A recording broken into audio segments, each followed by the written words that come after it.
এমনি জাকিরুল ইসলাম জাকির আপনি লিখেছেন, কোনো বেওয়ারিশ প্রাণী এমন মারাত্মকভাবে আহত হয়েছে যে সুস্থ হওয়ার সম্ভাবনা কম, কিন্তু মারাও যায়নি, অর্থাৎ জীবন মৃত্যুর সন্ধিক্ষণে খুবই বাজেভাবে ভুগছে, 3টি পা ভেঙে গেছে, এর ভোগান্তির চেয়ে মেরে ফেলা উত্তম, এক্ষেত্রে করণীয় কী? জটিল একটি প্রশ্ন।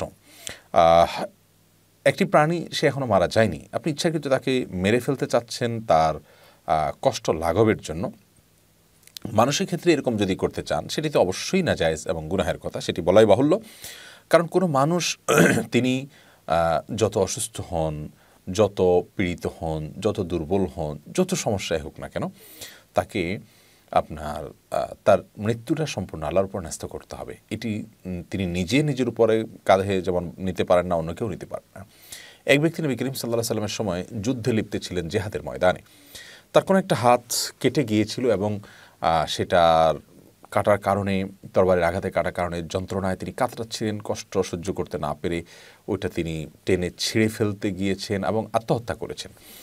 তো এই ব্যক্তি সম্পর্কে নবী করিম সাল্লাল্লাহু আলাইহি সাল্লাম শুভ সংবাদ দেননি, বরং এটি তার জাহান্নামে যাওয়ার কারণ হিসেবে উল্লেখ করেছেন, অথচ তিনি জিহাদের ময়দানে ছিলেন। বিধায় মানুষের ক্ষেত্রে এরকম জীবন মৃত্যুর সন্ধিক্ষণে থাকলেই আপনার মৃত্যু ডেকে আনা বা মৃত্যু ইচ্ছাকৃত বরণ করার কোনো সুযোগ নেই।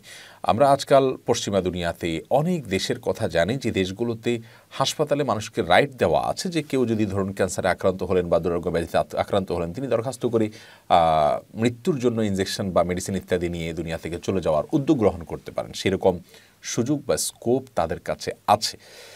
বাট ইসলাম এটাকে অ্যালাউ করে না।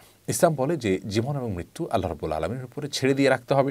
আল্লাহ যদি মৃত্যুর আগে আপনাকে কষ্ট দেন, আপনি সবর করতে হবে। দেখুন, সবরের বিনিময়ে আল্লাহ তাআলা জান্নাত দিবেন।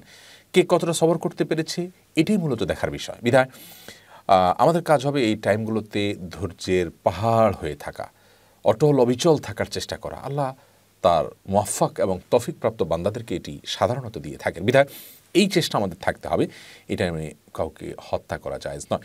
প্রাণীর ক্ষেত্রেও আমি আশা করছি যে ভিন্নতর কিছু হবে না, যদিও এই বিষয়ে পরিপূর্ণ তাহকিক করে আরও আপনাদেরকে আমরা ইনশাআল্লাহ জানানোর চেষ্টা করব।